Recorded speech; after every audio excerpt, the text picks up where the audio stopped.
Sí, es un gusto acompañarlos. Mi primera vez en El Salvador. Entonces ya estoy conociendo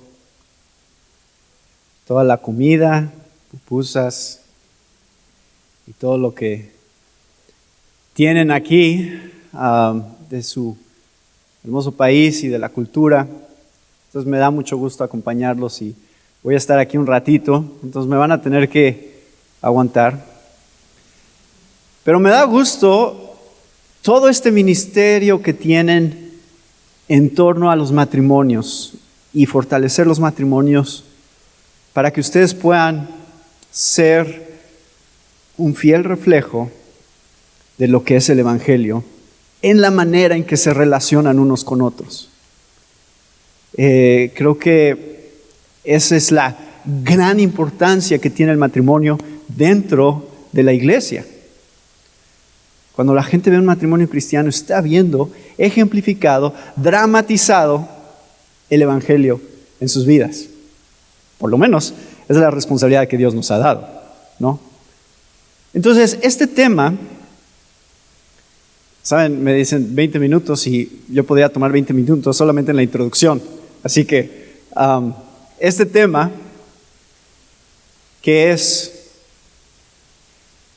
cómo lidiar con los problemas y con las tribulaciones que vienen al matrimonio, que me comentaba David, que quería compartir con ustedes.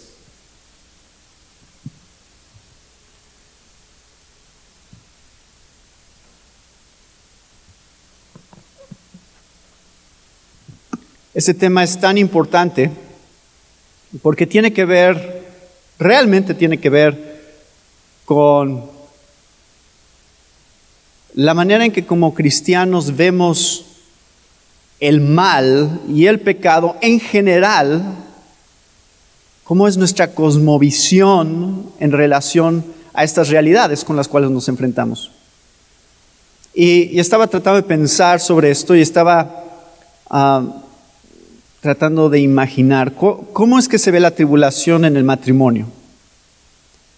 Y hay dos categorías que creo que son las categorías que podríamos definir. La primera es, se ven los conflictos internamente, número uno. Es decir, el pecado en nosotros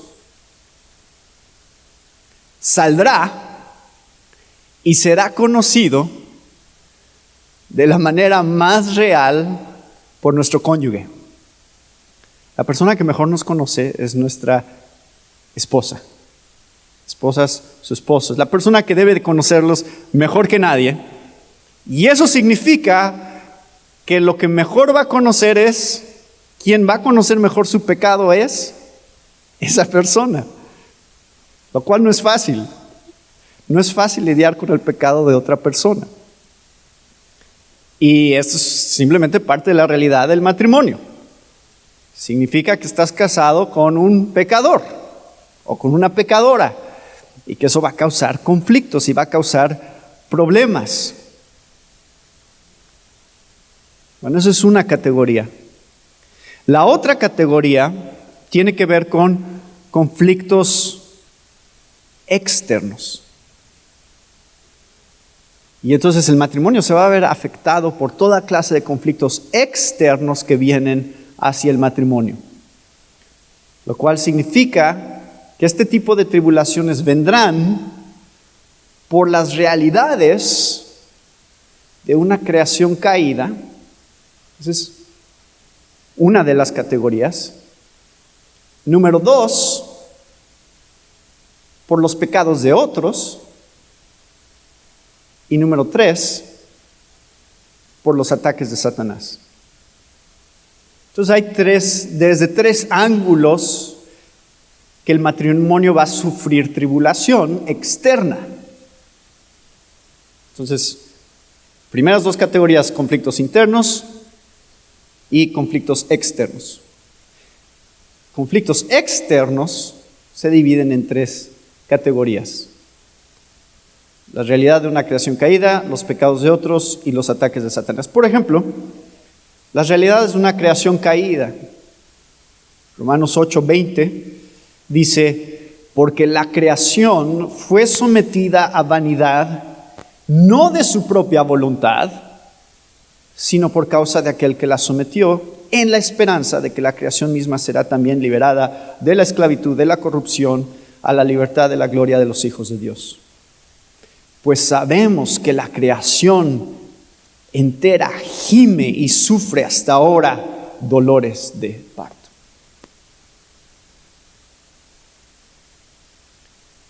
Entonces, este testimonio que acabamos de escuchar, un tumor en el cerebro, ¿qué es eso? La realidad de una creación caída. Eso es lo que significa que vivimos en una creación que ha sufrido la maldición del pecado.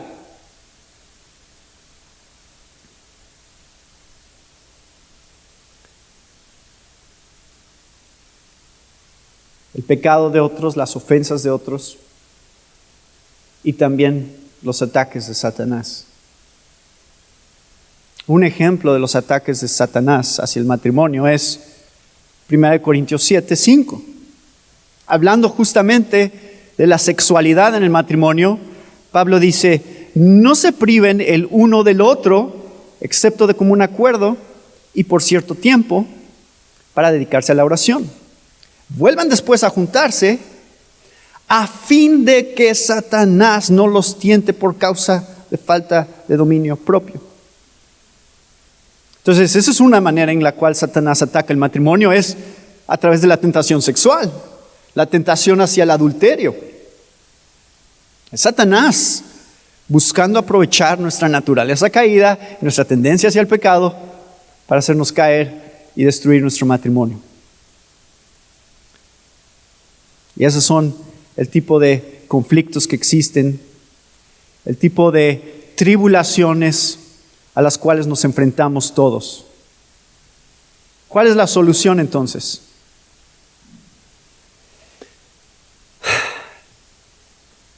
¿Cómo vemos esto como cristianos? Esta realidad de los conflictos en el matrimonio. Bueno, el principio número 1 que quiero mostrarles es: las crisis nos deben de unir más. Denle la bienvenida a la tribulación. Acepten el conflicto que viene a sus vidas matrimoniales. Porque Dios, si ustedes son creyentes, todas las cosas ayudan a bien a los que Dios aman. Si ustedes aceptan el conflicto como parte del plan de Dios con el cual ustedes tienen que lidiar, como creyentes, eso los va a unir de una manera más profunda. Ese es el tipo de experiencias que, si ustedes las han vivido, yo la viví con mi esposa, son experiencias donde crecemos y maduramos juntos como cristianos. Gracias, Señor, porque nos dejaste vivir varios años con dificultades económicas y financieras. Gracias, porque en esos años aprendimos que nuestro matrimonio no dependía de cuánto ganaba yo. Dependía de ti. Tú fuiste el sostén en medio de esa situación.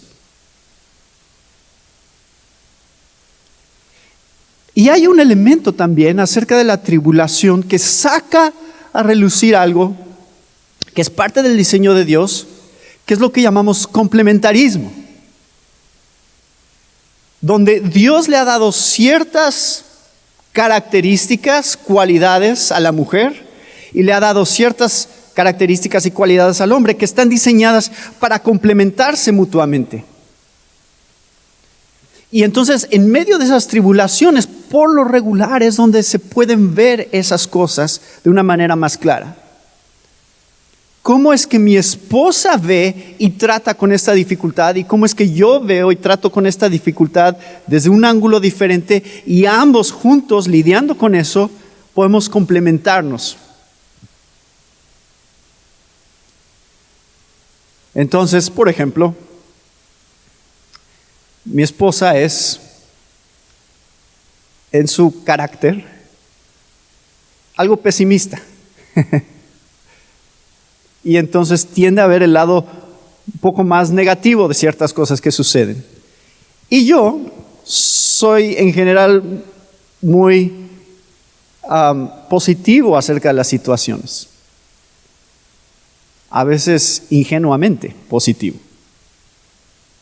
Y entonces estos conflictos que van surgiendo nos ayudan a ver cómo es que la perspectiva de mi esposa es útil y ella empieza a ver cómo mi perspectiva es útil y al final terminamos con una perspectiva mucho más balanceada, los dos, acerca de cualquier situación que se da. Entonces, esa es la primera cosa, eso es un principio que quiero que quede establecido acerca de cómo Dios diseña todas las cosas de una manera en la cual, si seguimos su plan, se manifiestan de una manera hermosa en el matrimonio para ser ejemplos otra vez del perfecto plan de Dios a través del Evangelio a otros.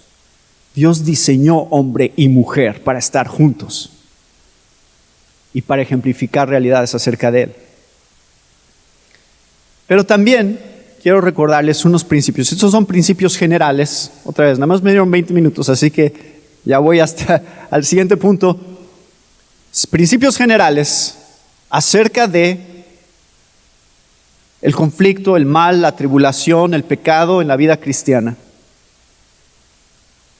Recuerden, la razón por la cual Dios permite que haya mal y exista el mal en nuestras vidas y en el mundo que nos rodea es porque Dios quiere que veamos la gravedad del pecado. Dios quiere que cada vez que veamos estas cosas terribles que suceden a nuestro alrededor y el pecado que otros nos hacen, el pecado que hay en nosotros mismos y lo horrible que eso causa en nuestras vidas, quiere que pensemos, el pecado es serio, el pecado es grave. Y si ustedes recuerdan, Lucas 13, Jesús fue confrontado con esa pregunta acerca de unos que murieron, unos galileos que murieron cuando fueron a ofrecer sacrificios, y Jesús también habla de otros 18 que fueron matados por una torre que cayó sobre ellos, la torre de Siloé. Y entonces Jesús les dijo, ¿saben qué? No es porque ellos eran más pecadores que ustedes. Era una misericordiosa llamada de atención de parte de Dios al arrepentimiento. Porque si ustedes no se arrepienten, ustedes perecerán igualmente. Lo cual significa que Dios permite que cosas malas nos pasen para llevarnos al arrepentimiento. Es la misericordia de Dios, diciéndonos, mira, el pecado es grave, el pecado es trágico, arrepiéntete mientras todavía hay tiempo. Búscame. Lo cual me lleva al siguiente punto, que es Dios quiere que aprendamos a depender de Él.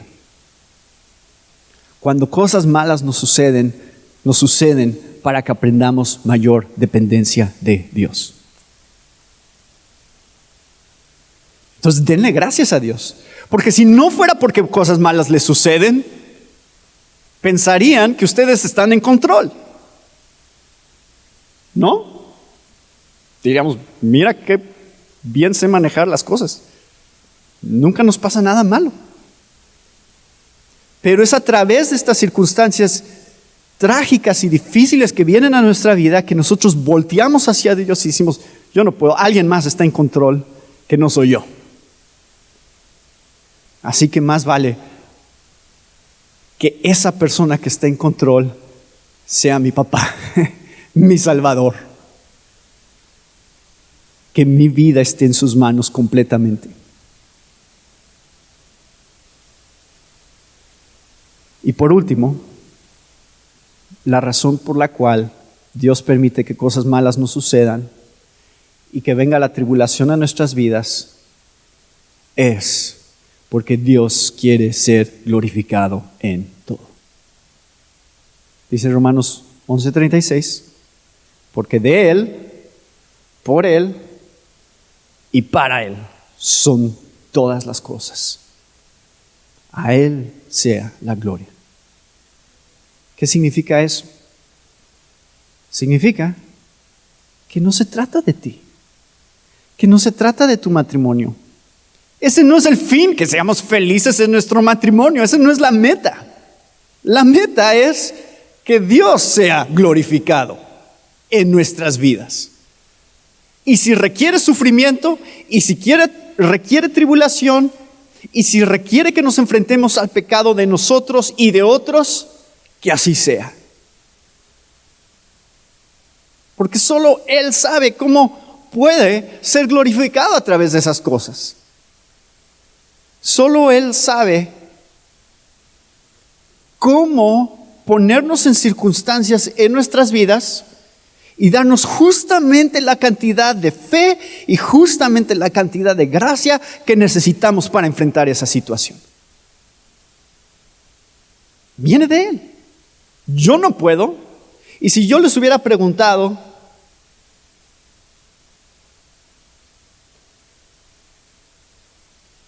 ¿puedes lidiar con la muerte de tu hijo?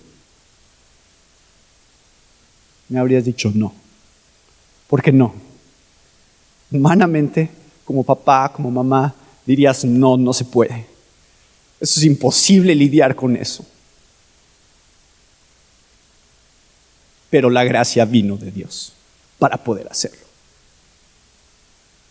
En el momento correcto y de la manera justa, Dios me dio lo que necesitaba. Y ese es el testimonio que el mundo ve en nosotros.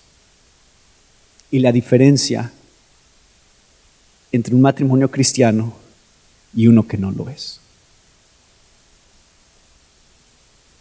Confiamos y dependemos absoluta y enteramente en la perfecta soberanía y plan de Dios. Que Dios nos ayude a enfrentar nuestras tribulaciones y nuestros problemas para su gloria. Y en esta noche yo les quiero hablar de una canción de sufrimiento y de una canción de consuelo. Y es que ¿puede una canción triste convertirse en una canción feliz? Por lo general, en muchos matrimonios lo que se experimenta es lo contrario. De que comienza con una canción feliz, comienza con la canción de la marcha nupcial, comienza con la canción que bailaron en la boda, pero después todo se va distorsionando y comienza a sonar una canción horrible que nadie hubiera imaginado. Pero ¿puede una canción triste realmente convertirse en una canción feliz? Sí, sí puede. Fíjense que es el caso de una canción que yo le suelo cantar a mi hija desde que estaba recién nacida. Quizás ustedes ya la han escuchado. La canción se llama You Are My Sunshine. Desde que estaba tiernita yo se la cantaba. Pero qué increíble como una canción triste, porque es triste la canción realmente, originalmente es triste, que habla del sufrimiento por un amor no correspondido. No sé, no tengo idea cómo se convirtió en una canción de cuna. No sé, no tengo idea. Pero la cosa es que yo el coro siempre se lo canto a mi hija cuando tengo la oportunidad de dormirle. Pero en la Biblia hay canciones como esta. Canciones que expresan sufrimiento y dolor, pero que terminan en consuelo y confianza en el Señor. Estas canciones bíblicamente se conocen como los lamentos. Quizás nadie acá quisiera cantar un lamento, ni disfrutar cantando un lamento. Pero bíblicamente el lamento es una oración de dolor que conduce a la confianza. El lamento es un camino para alabar mientras somos guiados a través de nuestro quebrantamiento. Es una canción que se canta en el espacio entre el quebrantamiento, entre el dolor, entre el sufrimiento, entre la desesperación y la misericordia de Dios por otro lado. El lamento típicamente nace al menos de dos preguntas que más de alguna vez nos hemos hecho nosotros. Y que quizás ustedes en su matrimonio se lo han hecho. ¿Dónde está Dios? ¿Y por qué está sucediendo esto? Y podemos sumarle una más incluso. ¿Hasta cuándo voy a seguir sufriendo la infidelidad? ¿Hasta cuándo voy a seguir sufriendo el desprecio? ¿Hasta cuándo voy a seguir sufriendo el dolor? Pero Dios en su infinita sabiduría ha llenado el libro de los Salmos de lamentos, o llenó el libro de los Salmos de lamentos.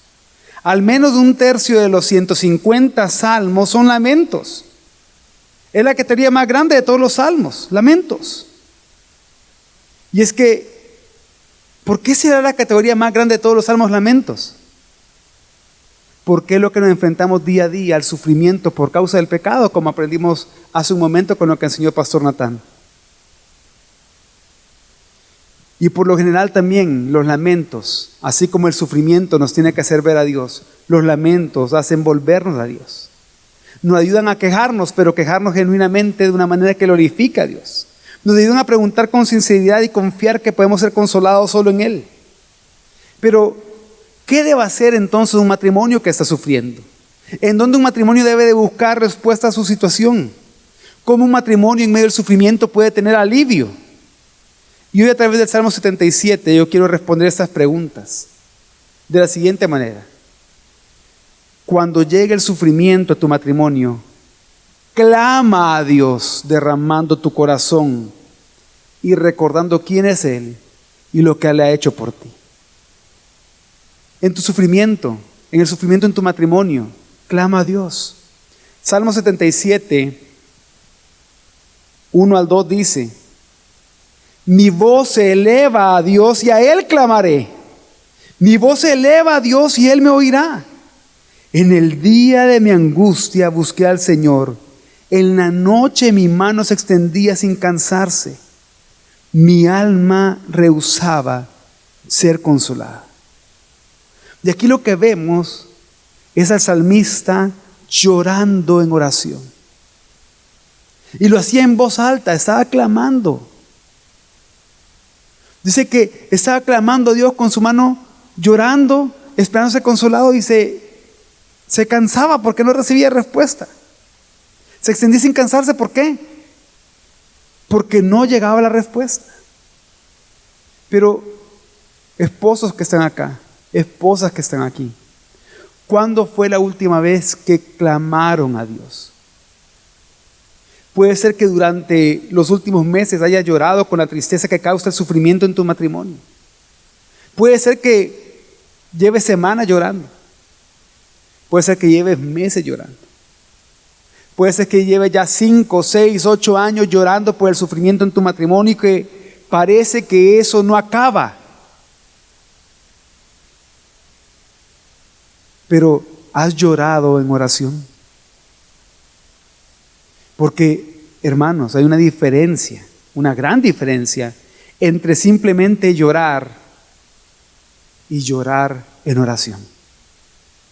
El salmista acá está clamando y llorando en oración porque está consciente que a pesar del dolor, a pesar de las lágrimas del sufrimiento, Dios lo está escuchando. Lo está siendo consciente que si está angustiado, puede buscar al Señor. El salmista está sufriendo, está experimentando dolor, pero por lo tanto ora, con dolor, pero ora. Y es que hermanos que están aquí, matrimonios que están aquí, orar con dolor es un acto de fe en el que abrimos nuestros corazones a Dios. En medio del sufrimiento que estás pasando como matrimonio, ¿a quién le estás abriendo el corazón? Esposa, ¿quién abre del corazón cuando está sufriendo? Esposo, ¿quién está abriendo el corazón cuando está sufriendo? ¿Acaso se le está abriendo a tus amistades, a tus compañeros de trabajo, a un terapista? O simplemente, como solemos hacer la mayoría de los hombres, nos lo guardamos y nos quedamos callados. Pero ese dolor no se va. Pero no hay nadie mejor a quien puedas abrirle tu corazón en medio del dolor en el matrimonio que aquel que conoce tu corazón, Dios. Dios conoce tu dolor, tu sufrimiento, tu angustia. Dios sabe cómo te sientes ante el rechazo de tu cónyuge, ante la enfermedad de tu hijo, ante la bancarrota financiera, ante la incapacidad de dejar una adicción que está destruyendo tu matrimonio, pero simplemente tú dices, ¿cómo hago para dejarla? Quiero dejarla y no puedo. Y sabes que está haciendo sufrir a tu familia.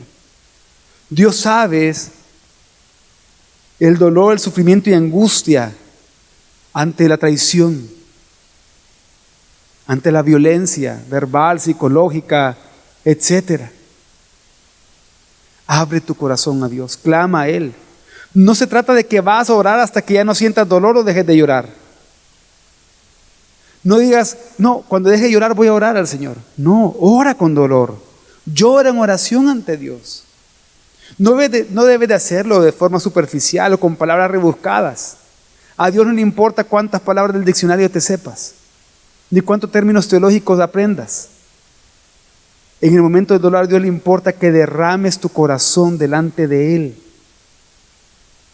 Que así como genuina tu tristeza, sean genuinas las palabras que clames a Dios. Como dijo un autor, el lamento dirige nuestras emociones al orar, vocalizando nuestro dolor, nuestras preguntas e incluso nuestras dudas. Por eso, en tu sufrimiento derrama tu corazón a Dios. Salmo 77, 3 y 4 dice, me acuerdo de Dios y me siento turbado. Me lamento y mi espíritu desmaya. Has mantenido abiertos mis párpados, estoy tan turbado que no puedo hablar.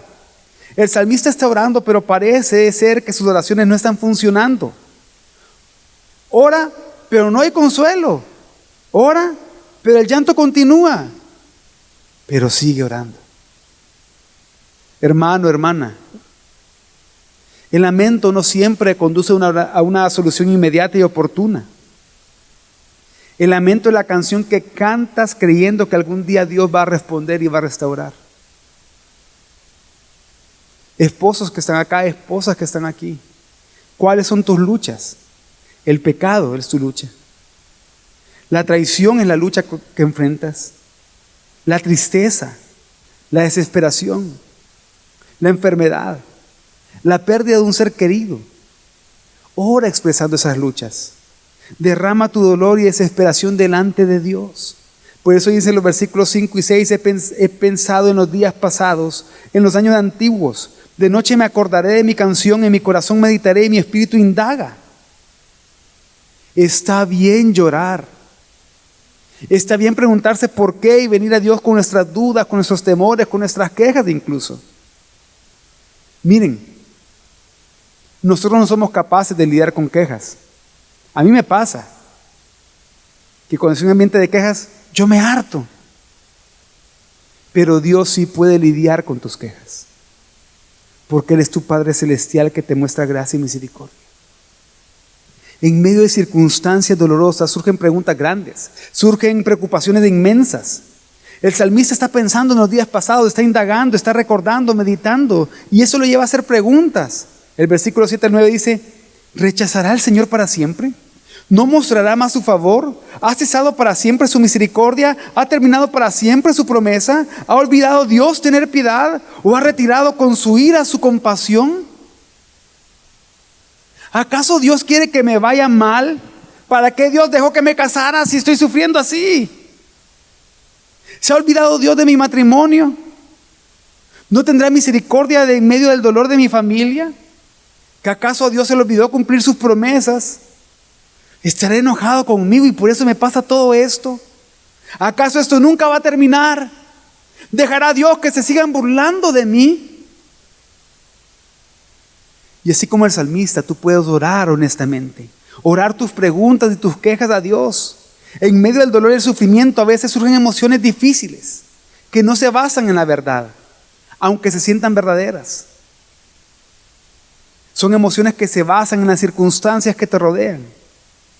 Pero aún en medio del dolor, aunque solo sean quejas y cuestionamientos a Dios, lo que venga a tu mente, aún así ora eso a Dios.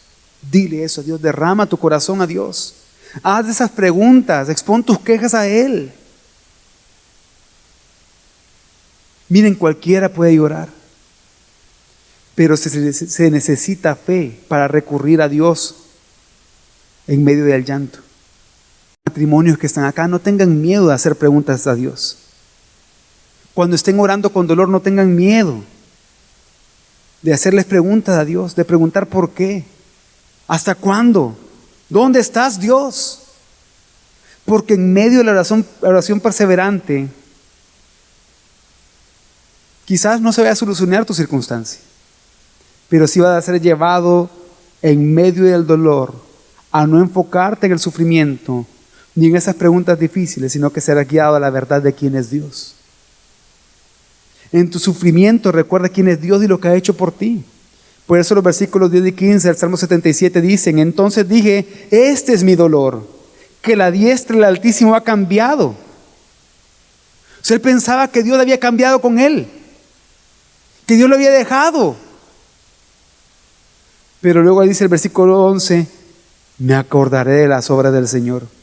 Ciertamente me acordaré de tus maravillas antiguas. Meditaré en toda tu obra y reflexionaré en tus hechos. Santo es, oh Dios, tu camino. ¿Qué Dios hay grande como nuestro Dios? Tú eres el Dios que hace maravillas. Has hecho conocer tu poder entre los pueblos. Con tu brazo has redimido a tu pueblo, a los hijos de Jacob y José.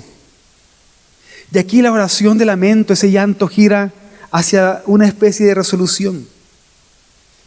Y lo hace recordando quién es Dios y lo que Él ha hecho. En todo lo que sentimos y en todas las preguntas que tenemos llega un punto donde tenemos que recordar lo que sabemos que es verdad. Todo el Salmo cambia con la palabra entonces del versículo 10. Y en reconocer quién es Dios. Por eso el salmista dice, me acordaré de las obras del Señor. Ciertamente me acordaré de sus maravillas antiguas, meditaré en toda su obra y reflexionaré en sus hechos. Y ese meditar y reflexionar en sus hechos lo lleva a decir en su oración, santo es Dios. ¿Qué Dios hay tan grande como nuestro Dios? El sufrimiento no ha acabado. El dolor está ahí. La traición sigue. Los pleitos siguen. La enfermedad está allí. Las cuentas no dejan de venir. La cuenta del banco sigue en números rojos.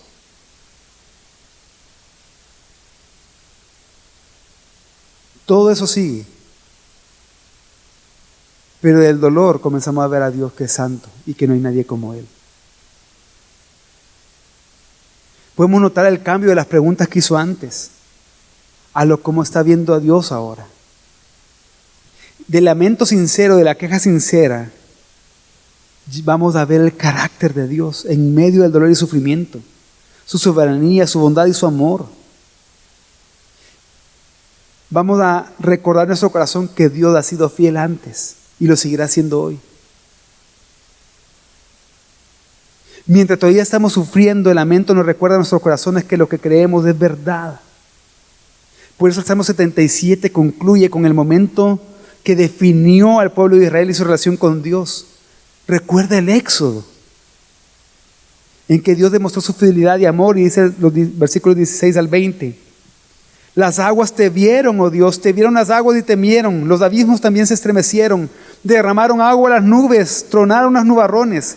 También tus saetas centellearon por todos lados. La voz de tu trueno estaba en el torbellino, los relámpagos iluminaron al mundo. La tierra se estremeció y tembló. En el mar estaba tu camino y tus sendas en las aguas inmensas.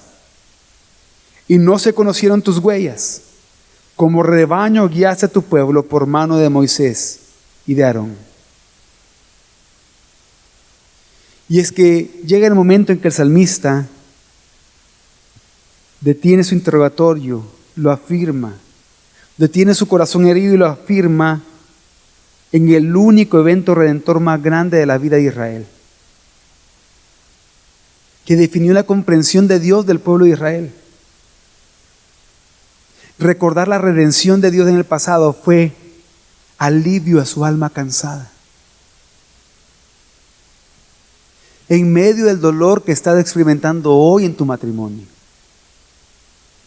en medio del dolor, de la angustia, de la incertidumbre, de la tristeza, del llanto, en medio del recordar el ya no te amo de tu esposo, de tu esposa, recuerda el te amo de Dios mostrado en la cruz del Calvario, mostrado en el sufrimiento del que no merecía sufrir. Y recuerda que la peor situación en la que ha estado tu vida no ha sido hoy, no ha sido el sufrimiento de hoy. La peor situación en la que había estado en tu vida es cuando estabas sin Cristo, bajo la ira de Dios, muertos en delitos y pecados, siendo enemigo de Dios, enemiga de Dios. Pero de allí Dios, por medio de la cruz y el sufrimiento de su Hijo, abrió un camino para que tú lo conocieras a Él. Ancla tu sufrimiento ahí. Ancla tu sufrimiento en la cruz. Es allí donde deben de tomarse todas nuestras preguntas, todos tus dolores de cabeza, todo tu dolor de corazón, toda tu angustia e incertidumbre, y llevarlo allá. Porque es en la cruz donde tú ves lo que Dios ya ha demostrado ser para ti y no contra ti. Es en la cruz donde tú ves que Dios no te ha olvidado. Es en la cruz donde tú ves lo que Dios ya ha hecho por ti.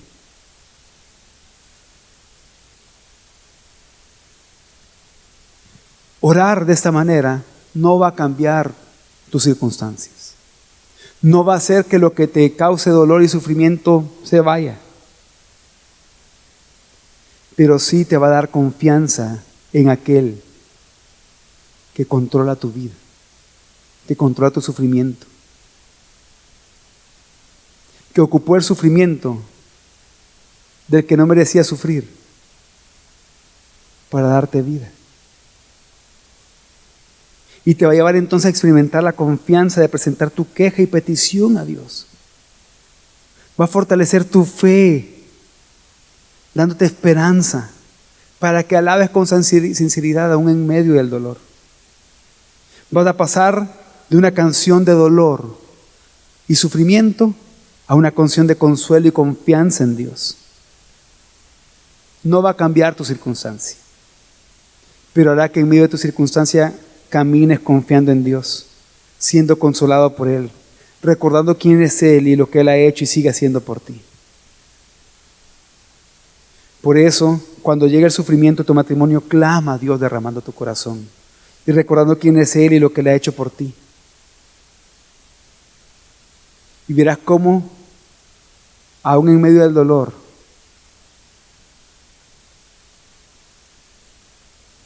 vas a poder ser consolado por Dios y estar preparado para consolar a otros. Y de esa forma glorificar a Dios. Clama a Dios. Solo Él puede hacer que la canción de sufrimiento se convierta en una canción de consuelo.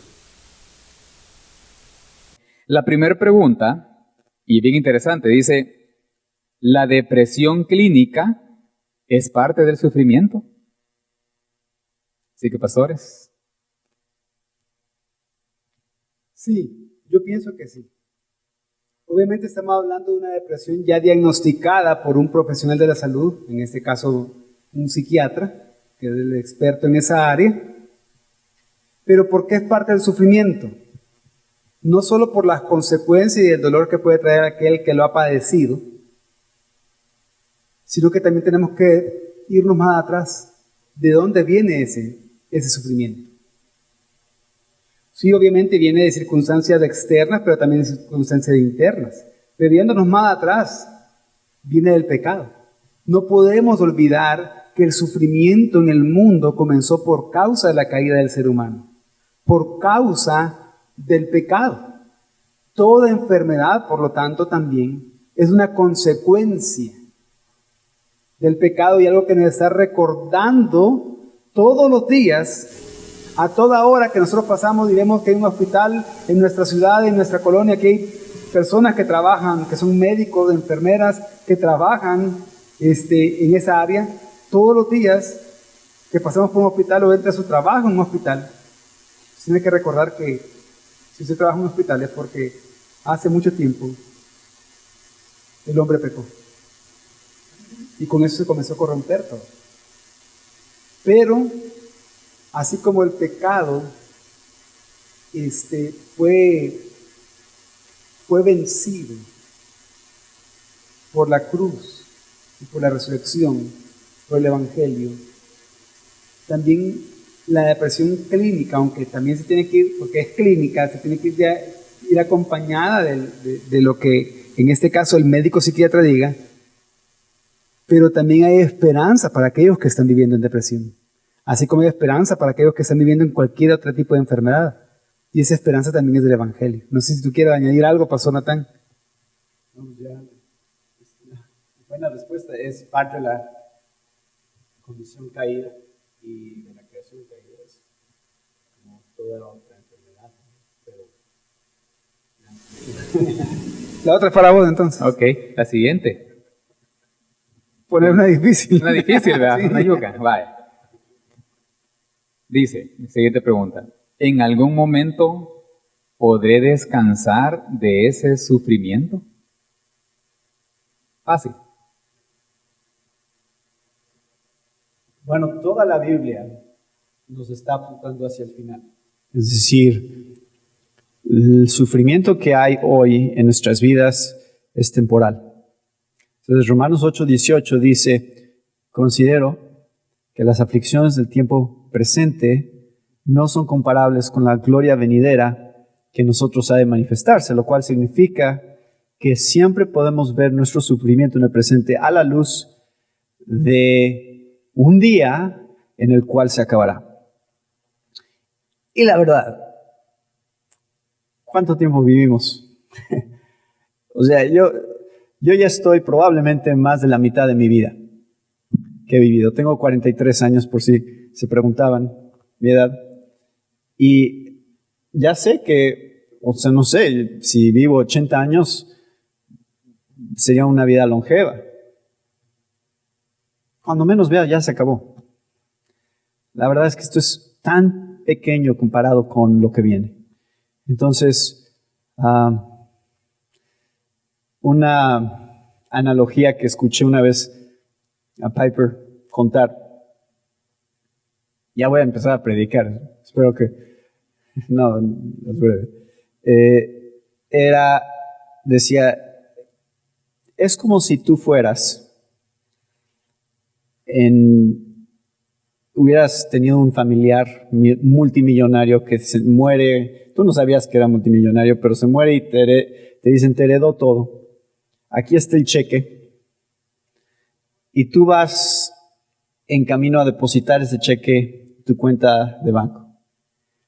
En tu cartera también llevas un billete de $1,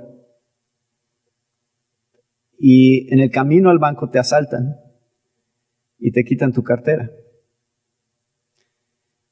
Y entonces te enojas y dices, es que ese $1, ¿cómo puede ser que me quitaron mi $1? Pero si vas en camino al banco a depositar millones. Dice, esa es la perspectiva de la vida cristiana. Nos afanamos tanto por ese $1 que tenemos ahorita, sabiendo que vamos en camino hacia algo mucho mejor, que ni siquiera se puede comparar. Eso es Romanos 8:18 parafraseado. Ok. ¿Pastor David? ¿Agregar algo? Ok, excelente. Bueno, dice la siguiente.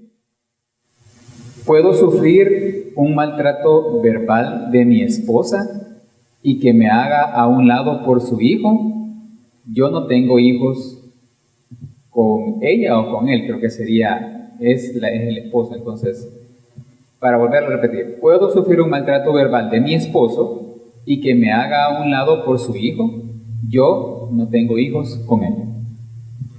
Lo que entiendo en la pregunta es de que el esposo la maltrató verbalmente y rechazó a la esposa por causa del hijo de él. Así entiendo que la situación. En ese caso, es alguna situación que pienso yo que no debería de pasar. Pero Aquí hay varios puntos. Primero es saber que el pecado siempre está presente en nuestras vidas y en los matrimonios, y parte de las consecuencias son esos maltratos verbales, ya con la intención que sea, etcétera, es parte de las consecuencias del pecado. Pero también recordemos de que parte de lo que el Evangelio nos llama es la reconciliación, pero también a la verdad, y al exponer la verdad en el sentido de ir y confrontar el pecado en este caso, ir y hablar cómo se sintió respecto a eso, etcétera, que me ofendiste cuando hiciste esto, esto y esto. Como muchas veces nos han enseñado hablando del perdón y de cómo discutir con honra. Pero el otro punto que yo veo acá también es el hecho de la falta de palabra en el matrimonio, y en este caso en lo que el esposo piensa del matrimonio. Aun sin saber cuál fue la circunstancia que llevó a eso, pero un padre o una madre nunca son una sola carne con sus hijos. Es el esposo y la esposa los que son una sola carne. El pacto matrimonial es entre el esposo y la esposa. Y ese es el pacto que refleja la relación de Cristo con la iglesia. ¿Qué quiero decir con esto? Que en este caso cada matrimonio siempre debe recordar, como lo explicó Pastor Natán en la predicación, ¿qué es el matrimonio y hacia qué apunta el matrimonio? ¿Y por qué el matrimonio entonces tiene que tratarse de perseverar con completa dignidad y en reconciliación constante? Y ya respondiendo a eso, la pregunta en específico del caso es, hablen, platiquen, reconcíliense, pónganse de acuerdo. Hay un factor que no está mencionado en la pregunta que afectaría mi respuesta, que es si se supone que es cristiano el esposo o no. Porque ahí también hay un factor variable ahí que afecta cómo puede lidiar con eso, ¿no? Si él no es creyente, bueno, eso es más bien, hay que orar no que deje de abusar de la esposa, sino que se convierta, porque requiere una transformación interna. Entonces sería el factor que yo consideraría primero, y obviamente si es que es creyente, ahí también entra el tema de la membresía y de la disciplina de la iglesia, dependiendo del caso de qué tan grave sea, ¿no? Sí, gracias. Siguiente pregunta. Como estamos hablando del sufrimiento, y quizás para dar contexto, bueno, dice la pregunta y después si quedan dudas, pues aclaramos. Dice, ¿cómo podemos ver a Dios cuando nuestros planes siempre reciben un no como respuesta? Y creo que entiendo que eso genera un sufrimiento. O sea, el sufrimiento viene de que Dios te dice que no. ¿Cómo puedes ver a Dios en eso? Como infinitamente sabio, infinitamente bueno, infinitamente lleno de gracia y misericordia, que Él sabe lo que es mejor para ti y que tú no lo sabes. Como tu Padre Celestial que te ama y que te está guardando y que piensa que es mejor y sabe que es mejor que sufra ahorita un poco con ese no a que te pierdas con un sí. Y creo que también habría que examinar bien cuál es la naturaleza de esas peticiones. ¿A qué te está diciendo que no, Dios? Porque hay tantas cosas que a veces queremos que son superfluas o realmente le damos más importancia de la que deberíamos de darles. Entonces, puede ser que simplemente falta a lo mejor madurez en la manera en que oramos en algunas cosas. No sé, es que ahí sí también habría que ver qué están pidiendo, ¿no? ¿Qué es a lo que Dios te está diciendo que no constantemente? Ok, gracias, pastores. Siguiente pregunta. Sabemos que la traición nos hace sufrir. Y esta pregunta dice, ¿qué debo hacer para superar una traición? Una traición. en el matrimonio. Pues hay un principio bíblico que es: no hay nada que una persona te pueda hacer que sea peor que lo que tú le has hecho a Dios. Una vez que entiendes eso, cambia la perspectiva. No significa que es fácil perdonar, pero significa que es posible perdonar, porque tú has sido perdonado. Y lo que Dios te perdonó a ti es peor que la infidelidad de tu cónyuge. Entonces, es doloroso y es difícil y requiere todo un proceso, pero es completamente posible, y de hecho hasta un mandamiento bíblico perdonar. ¿Cómo se manifiesta ese perdón y hasta qué grado llegan las consecuencias de ciertas acciones? Eso es otro punto también que hay que valorar, pero por lo menos ahí está el principio bíblico. Recuerda la parábola de los dos deudores. Tú eres al que se le perdonó mucho y tu esposo o tu esposa es el que tiene esa deuda pequeña, ¿no?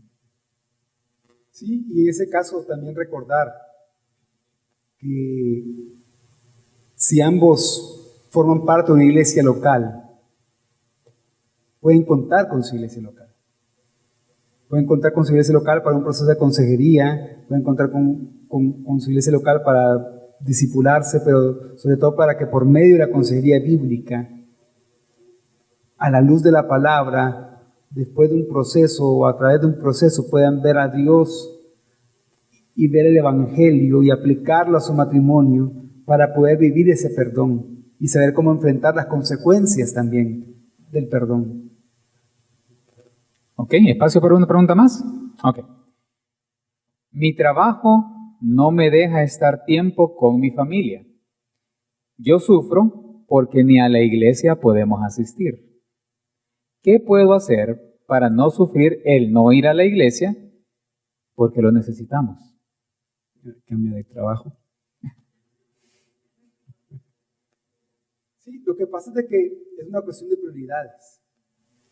Yo sé que en algunas ocasiones que quizás decirle a alguien tienes que dejar tu trabajo es fuerte, pero si estás sufriendo por eso y por no poder obedecer a Dios, es algo que debes de considerar. Obviamente no vas a hacerlo de una manera irresponsable, pero tienes que, por ejemplo, yo hay una pregunta acá. ¿Desde hace cuánto estás buscando ya otro trabajo? Porque también tenemos que ver eso, pues, o sea, si tú dices, mi trabajo no me deja y quiero ir y sufro por no ir a la iglesia, y tienes 2 años en ese trabajo, ¿tienes 2 años de no asistir a la iglesia por tu trabajo? ¿Pero desde hace cuánto estás buscando trabajo? ¿Otro trabajo? No estoy buscando otro trabajo. Entonces, ¿qué estás esperando? ¿Qué estás haciendo? Al final, porque si sería un caso así, sería más una excusa de por qué no vienen a la iglesia que realmente sufrir por tu trabajo. Pero ahí es donde tú tienes también que ver la posibilidad el morir a ti mismo y el negarte a ti mismo y buscar otro trabajo para poder cumplir tus responsabilidades con el Señor. Y hay un tema de ¿qué estás dispuesto a sacrificar?